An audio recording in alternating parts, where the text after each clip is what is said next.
Rabbi shrah li sadri wa yassir li amri wahlul 'uqdatam min lisani yafqahu qawli. Yang saya hormati seluruh pengurus DKM Masjid Al-Badar, para asatidz dan seluruh jamaah salat duhur, Bapak Ibu-ibu yang dimuliakan Allah Subhanahu wa taala. Segala puji dan segala syukur kita panjatkan hanya kepada Allah atas segala nikmat yang Allah berikan kepada kita yang tidak dapat kita hitung jumlahnya. Salam dan salam semoga Allah tambahkan kepada Nabi kita Nabi Muhammad SAW. Salam dan salam juga semoga Allah tambahkan kepada keluarga beliau, para umatul mukminin, seluruh sahabat, seluruh tabi'in, dan seluruh mayat termasuk kita di dalamnya. Yang sekalian, pada siang hari ini kita akan melanjutkan serial kajian kita yang bertemakan persinggahan akhirat. Pada kesempatan siang ini kita akan melanjutkan pembahasan persinggahan yang ketujuh, yaitu tentang penyerahan catatan amal. Di pertemuan yang lalu kita sudah membahas persinggahan yang ketujuh ini, yaitu pembagian atau penyerahan catatan amal. Namun belum selesai dan akan kita selesaikan pada pembahasan siang hari ini. Baik, jamaah sekalian, Bapak Ibu yang dimuliakan Allah Taala. Jadi pembagian catatan amal adalah peristiwa yang ketujuh yang akan kita alami dalam rangkaian peristiwa kehidupan hari akhir. Dimulai dari yang pertama adalah kehidupan alam kubur, kemudian yang kedua adalah kehancuran alam semesta, yang ketiga adalah hari kebangkitan, yang keempat adalah perkumpulan di padang mahsyar, yang kelima adalah pemberian syafaat uzma, yang keenam adalah hisab, dan yang ketujuh adalah pembagian catatan amal. Sama-sama telah kita imani bahwa apa yang kita lakukan selama di dunia itu dicatat oleh Allah SWT dengan menugaskan dua malaikat, yang satu di kanan dan yang satu di kiri. Kata Imam Hasan Al-Basri, malaikat kanan mencatat kebaikan yang kita lakukan, sedangkan malaikat kiri mencatat keburukan. Dua malaikat pencatat amal ini disifati Allah Ta'ala dengan sifat Raqibun Atid. Sebagaimana firman Allah SWT, Ma yalfidu min qawlin illa ladaihi raqibun atid. Tidak ada satupun ucapan yang terucap dari lisan seseorang kecuali di sisi orang itu ada dua malaikat yang selalu hadir dan selalu mengawasi, atau yang selalu mengawasi dan selalu hadir.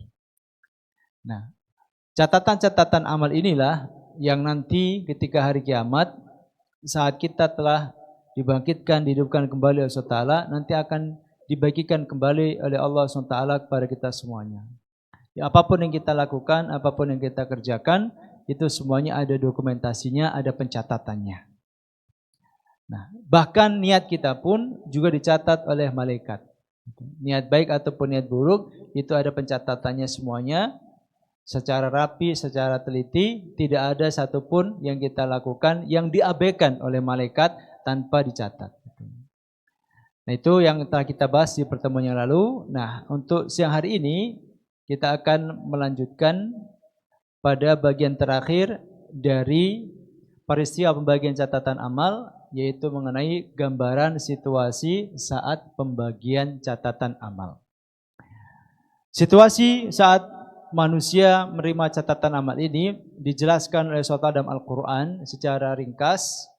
Di antaranya Allah Ta'ala sampaikan bahwa yang pertama, orang mukmin akan menerima catatan amalnya itu dengan tangan kanannya. Hal ini sebagaimana diterangkan Allah di dalam firman yang mulia dalam surat Al-Insyiqaq, Ba'a'udzubillahi minasyaitonirrajim, fa amma man utiya kitabahu biyaminih fasawfa yuhasabu hisaban yasira wa yanqalibu ila ahlihi masrura. Artinya, adapun orang-orang yang diberikan kitabnya dari sebelah kanan, maka dia akan diperiksa atau dihisab dengan pemeriksaan yang mudah.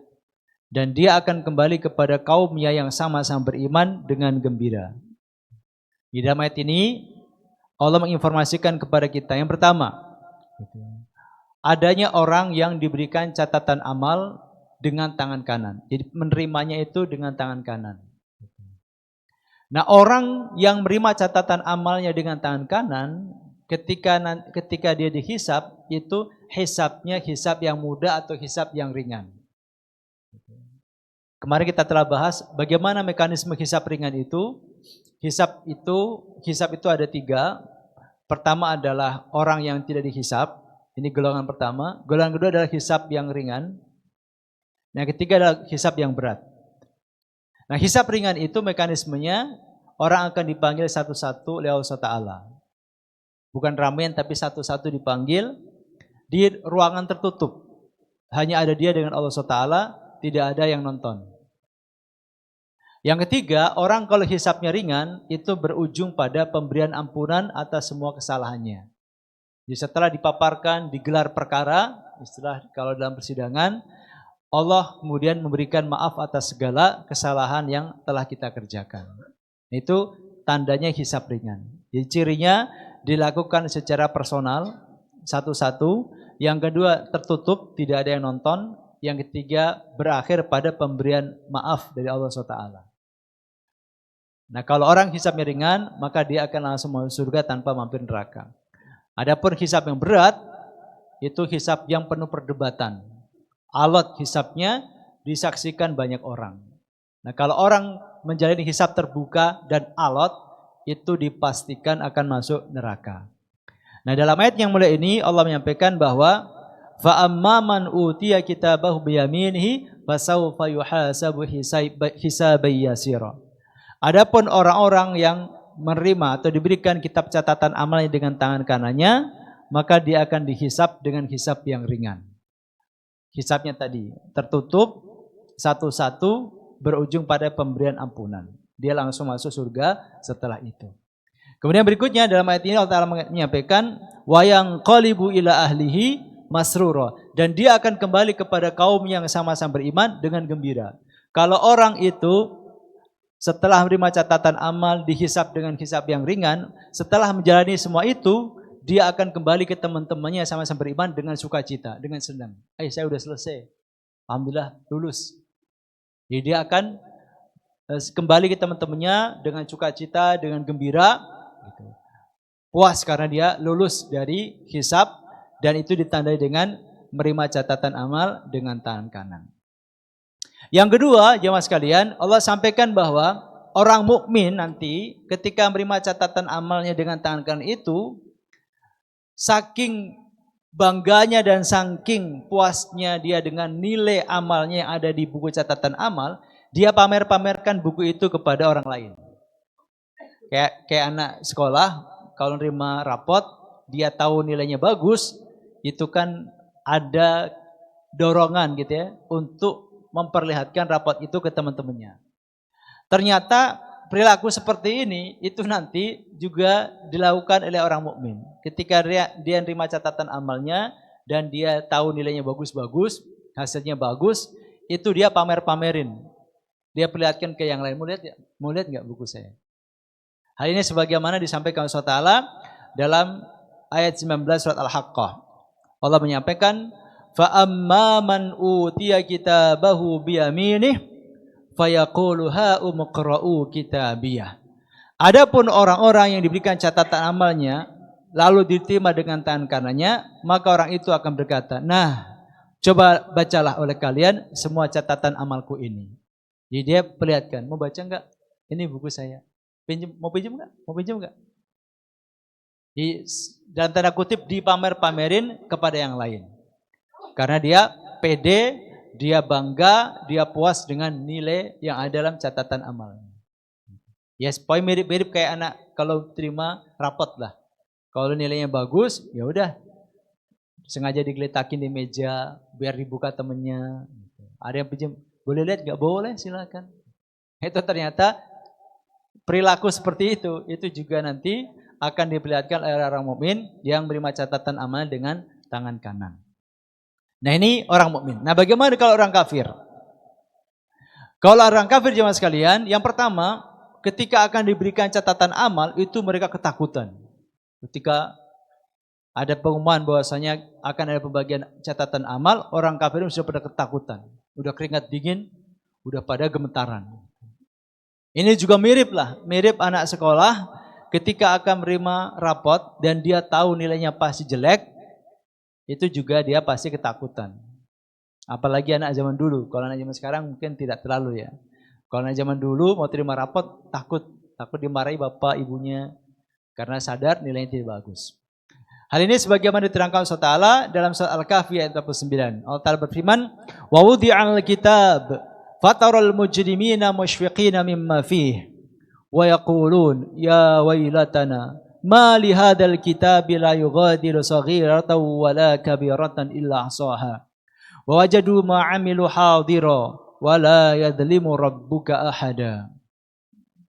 Dan diletakkanlah Alkitab. Lalu kamu akan melihat orang-orang yang bersalah, para pendosa, ketakutan terhadap apa yang tertulis di dalamnya.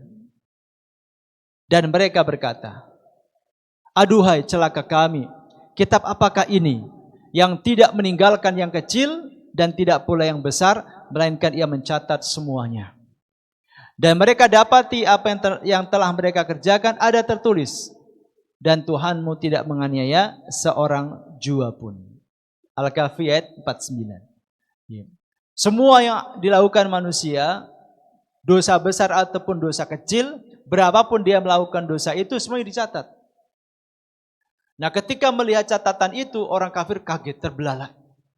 Ini buku apaan ini, kok semua yang saya lakukan ada semua. Sampai saat tidak ada orang yang melihat, kok di sini ada juga catatannya. Orang kafir geleng-geleng, kok selengkap ini catatannya. Pada awalnya dia ketakutan. Ketika akan dibagi ketakutan. Begitu telah melihat hasilnya, kaget dia. Karena semua yang dia kerjakan, semua tingkah pola dia selama di dunia, itu ada semuanya terekam, terdokumentasikan di situ. Nah, kemudian orang kafir ini ketika menerima catatan amalnya, itu berkebalikan dengan orang mukmin. Kalau orang mukmin dengan tangan kanan, nah kalau orang kafir ini menerimanya dengan tangan kiri. Hal ini sebagaimana diterangkan Allah Subhanahu wa taala, "Wa amma man utiya kitabahu bishimalih fayaqulu ya laitani lam uta kitabiyah wa lam adri ma hisabiyah ya laitaha kanatil qadiyah ma aghna anni maliyah halaka anni sultaniyah." Adapun orang yang diberikan kepadanya kitabnya dari sebelah kiri, maka dia akan berkata, "Aduhai, alangkah baiknya kiranya tidak diberikan kepadaku kitabku ini." Jadi maksudnya orang kafir ini berharap udah nggak usah dibagi saja dah bukunya. Dia nggak pengen lihat isinya. Ya karena tahu hasilnya pasti akan bikin dia tambah menyesal. Maka dia mengatakan, "Aduhai, alangkah baiknya kiranya tidak diberikan kepadaku kitabku ini." Jadi dia berharap tidak usah dibagikanlah bukunya. Yang kedua, dan aku tidak mengetahui apa hisab tentang diriku. Dia nggak pingin gitu. Menjalani proses persidangan, lalu divonis, itu dia nggak pingin gitu. Apa yang dia inginkan? Yang dia inginkan adalah, wahai kiranya kematian itulah yang menyelesaikan segala sesuatu. Dia berharap dimatikan Allah Ta'ala, udah selesai. Itu harapan dia. Dia pengen udah matiin saja dah gitu.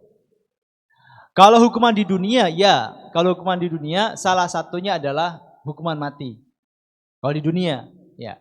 Misalkan orang yang terjerat narkoba, misalkan gembongnya terutama, secara aturan mungkin hukumannya hukuman mati, pengedar misalkan.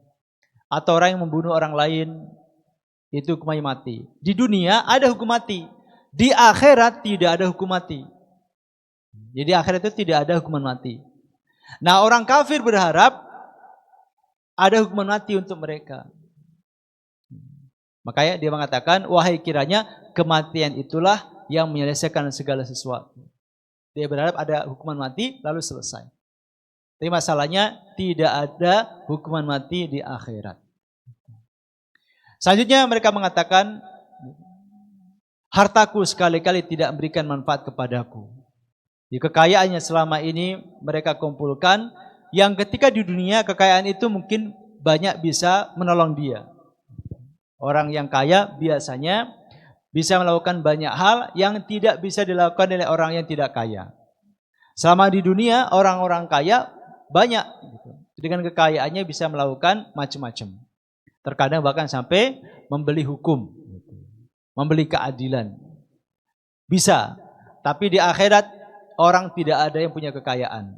Semua kekayaan sudah sirna. Yang terakhir mereka mengatakan, halaka anni sultaniyah, telah hilang pula kekuasaanku daripadaku. Yang kaya juga sudah tidak punya kekayaan, yang dulunya berkuasa juga sudah tidak punya kuasa. Kalau di dunia, memang Allah SWT memberikan kekuasaan kepada sebagian makhluknya. Sebagaimana dalam ayat yang sering kita hafal, tu'til mulka man tasha'u wa tanzi'ul mulka mimman tasha'. Engkau berikan kekuasaan kepada orang yang engkau kehendaki ya Allah, dan engkau cabut kekuasaan dari orang yang engkau kehendaki. Di dunia memang Allah mendistribusikan sebagian kekuasaan itu kepada sebagian makhluk. Tu'til mulka man tasha'u wa tanzi'ul mulka mimman tasha'. Tapi di akhirat pada hari kiamat Allah tidak mendistribusikan kekuasaan kepada siapapun. Sehingga di akhirat itu tidak ada satupun manusia yang punya kuasa. Gak bisa. Di akhirat itu ada orang bisa nyuruh orang lain, gak bisa. Gak ada di akhirat itu yang dituankan oleh orang lain, tidak ada. Karena Allah tidak berikan kekuasaan kepada mereka. Di dunia, kenapa ada orang yang kata-katanya begitu didengar? Yang titah dan perintahnya begitu ditaati? Karena Allah memberikan kuasa ke dia. Begitu Allah cabut kekuasaannya, maka segala powernya akan lenyap. Perintahnya tidak didengar, instruksinya tidak ditaati. Itu di dunia. Nah di akhirat tidak ada lagi orang yang diberikan Allah Ta'ala kekuasaan. Sehingga tidak ada yang bisa satu sama lain itu saling menyuruh. Dan tidak ada orang itu yang taat kepada orang lain. Kekuasaan di akhirat sepenuhnya di tangan Allah Subhanahu wa taala. Karena dalam Al-Fatihah Allah mensifati dirinya di antaranya alhamdulillahirabbil alamin. Segala puji milik Allah Tuhan semesta alam. Ar-Rahmanir Rahim, yang Maha Pengasih Maha Penyayang. Kemudian Maliki Yaumiddin, Raja di hari pembalasan. Satu-satunya raja pada hari kiamat, satu-satunya yang punya kuasa pada hari kiamat ya cuman Allah Subhanahu wa taala. Baik. Dalam ayat yang lain dijelaskan bahwa buku catatan amal mereka ini diberikan dari arah belakang punggung mereka. Jadi ngambilnya itu nyingkur, kalau bahasa Jawa nyingkur. Bukan begini tapi seperti ini. Allah menyampaikan, wa amman utiya kitabahu wara'a dhahri fasawfa yad'u subura. Adapun orang-orang yang diberikan kitabnya dari belakang, maka dia akan berteriak, celakalah aku. Ini hampir sama dengan yang sebelumnya. Jadi ada orang yang menerima catatan amal dengan tangan kanan dan ada yang dengan tangan kiri, bahkan ada yang dari belakang punggung. Nah ini jemaah sekalian, gambaran secara singkat tentang kondisi manusia ketika menerima catatan amalnya. Nah, jemaah sekalian Bapak Ibu yang dimuliakan Allah Ta'ala, nah terkait dengan pembagian catatan amal, lalu ada yang terima dengan tangan kanan dan ada yang terima dengan tangan kiri ini, maka di surat yang lain Allah SWT membagi manusia itu menjadi 3 golongan. Nah, pembagian golongan ini diantaranya itu mengikuti cara mereka menerima buku catatan amal. Maka ada disebut golongan kanan, golongan kiri, dan satu lagi golongan yang terdepan, as-sabiqun. Hal ini sebagaimana Allah terangkan dalam surat Al-Waqiah ayat 7, Allah berfirman, wa kuntum azwajan thalathah. Dan kalian manusia nanti akan terbagi menjadi 3 golongan. Jadi manusia nanti di akhirat pada hari kiamat itu terbagi menjadi 3 golongan. Apa saja 3 golongan itu? Yang pertama, fa ashabul maimanati ma ashabul maimanah. Yang kedua, wa ashabul masy'amati ma ashabul masy'amah. Yang ketiga, was-sabiqun as-sabiqun. 3 golongan manusia ketika di akhirat adalah pertama yaitu golongan kanan. Disebut ashabul maimanah. Alangkah mulianya golongan kanan itu. Yang kedua, wa ashabul masy'amati ma ashabul masy'amah. Golongan kiri. Alangkah sengsaranya golongan kiri itu. Dan yang ketiga, was-sabiqun as-sabiqun. Dan orang-orang yang paling dahulu beriman, merekalah yang paling dahulu masuk surga. Jadi kalau kita urutkan dari yang paling tinggi, level manusia berdasarkan golongannya nanti di akhirat, yang pertama adalah as-sabiqun. Jadi kalau yang paling tinggi adalah as-sabiqun. Siapa mereka? As-sabiqun itu adalah orang-orang yang terdepan dalam kebaikan. Jadi selalu terdepan dalam kebaikan. Itu masuk golongan as-sabiqun. Mereka juga nanti akan duluan masuk surga. Jadi pertama-tama masuk surga ini golongan as-sabiqun. Mereka ini juga tidak dihisab. As-sabiqun ini tidak dihisab. Jadi mereka tidak dihisab gitu. Lalu masuk surganya pun paling awalan. Nah, ketika di dunia mereka ini orang yang selalu terdepan dalam kebaikan. Ibadah wajibnya beres, ibadah yang sunnah juga beres. Yang haram totalitas ditinggalkan, yang makruh-makruh pun juga totalitas ditinggalkan. Itu as-sabiqun. Nilainya nyaris sempurna lah, kira-kira begitu. Itu as-sabiqun. Nah, mereka ini akan masuk surga duluan, dan mereka ini adalah kelompok kecil dari orang mukmin. Enggak banyak. Yang sampai pada level as-sabiqun itu tidak banyak. Mayoritas as-sabiqun itu diisi oleh generasi salaf, generasi terdahulu. Generasi khalaf, generasi akhir zaman kayak kita-kita ini yang bisa sampai makom as-sabiqun itu sedikit. Sebagian diterangkan Allah di ayat yang lain, sullatum minal awwalina wa qalilum minal akhirin. Di as-sabiqun ini, golongan terdepan ini, sullatum minal awwalin. Banyak berasal dari al-awwalin, generasi awal. Dan wa qalilum minal akhirin, dan sedikit dari golongan akhir zaman. Jadi kayak para sahabat, tabi'in, tabi'in yang disebut salafus saleh ini mereka yang mendominasi golongan as-sabiqun ini. Karena memang banyak di antara mereka itu yang amalnya tidak bisa disaingi oleh orang akhir zaman seperti kita. Sahabat misalnya. Contoh misalkan sahabat Abu Hurairah radhiyallahu anhu. Sahabat Abu Hurairah radhiyallahu anhu itu adalah sahabat Nabi yang paling banyak meriwayatkan hadis. Sebagian besar hadis yang kita baca itu sumber periwayatannya dari Abu Hurairah. Paling banyak. Lebih dari 5.000. Lebih dari 5.000 hadis itu berasal dari Abu Hurairah. Nah, setiap kali hadis yang kita baca yang berasal dari Abu Hurairah, tentu Abu Hurairah mendapatkan aliran pahala jariyah. Nah kan kita nggak bisa nyaingi. Bahkan ulama khalaf gitu, seperti Imam Bukhari, Imam Muslim, itu juga kita nggak akan pernah bisa nyaingi kebaikan mereka. Imam Bukhari punya kitab hadis yang disepakati oleh para ulama sebagai ashahul kutub ba'dal Quran. Kitab yang paling sahih, buku yang paling sahih setelah Quran itu Sahih Bukhari. Kebenarannya itu nyaris 100%. Dan Sahih Bukhari ini itu dibaca, dihafalkan oleh jutaan atau bahkan ratusan juta kaum muslimin di seluruh dunia dari dulu sampai sekarang. Mungkin bahkan bisa miliaran. Nah, bagaimana mungkin kita bisa menyaingi pahalanya Imam Bukhari? Wong setiap hadis riwayat Bukhari yang kita baca mengalirkan pahala ke beliau. Maka wajar kalau as-sabiqun ini didominasi oleh golongan terdahulu, al-awwalin. Golongan kedua adalah golongan kanan. Kenapa disebut golongan kanan? Disebut golongan kanan karena mereka mendapat buku catatan amal dengan tangan kanan. Dan mereka dikumpulkan di sebelah kanan untuk berjalan menuju surga. Golongan kanan ini nanti ketika dikumpulkan di padang mahsyar, ketika akan masuk surga itu barisnya di sisi kanan. Maka disebut dengan ashabul maimanah. Itu karena mereka ini menerima catatan amal dengan tangan kanan dan saat dibariskan dikumpulkan mau masuk surga itu ngumpulnya di sisi kanan. Nah, siapa golongan kanan ini?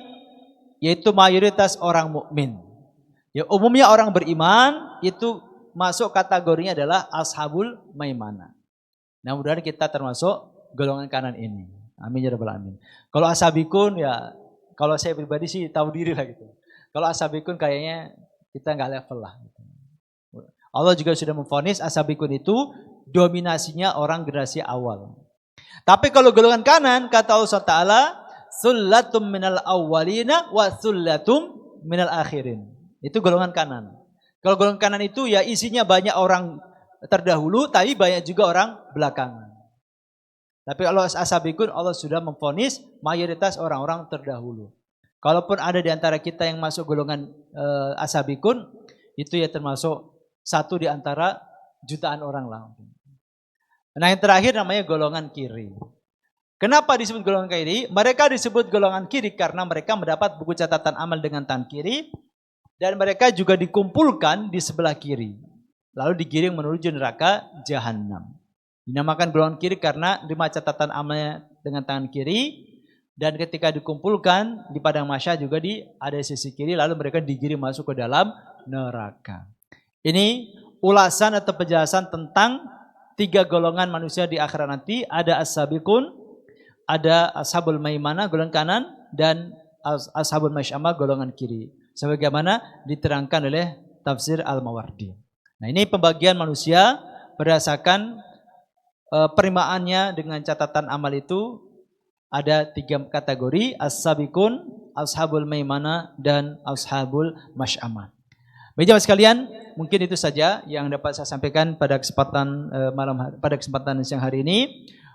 Tadi doa sekali lagi, mudah-mudahan kita semuanya ditakdirkan Allah SWT untuk menjadi golongan kanan atau ashabul maimanah. Amin amin ya rabbal alamin. Demikian jamaah sekalian yang dapat saya sampaikan, lebih dan kurangnya mohon dibukakan pintu maaf. Mari kita tutup dengan baca hamdalah dan doa penutup majelis. Alhamdulillahirabbil alamin, subhanaka Allahumma bihamdika asyhadu an la ilaha illa anta astaghfiruka wa atubu ilaik. Jazakumullahu khairan katsiran imamikum. Assalamualaikum warahmatullahi wabarakatuh.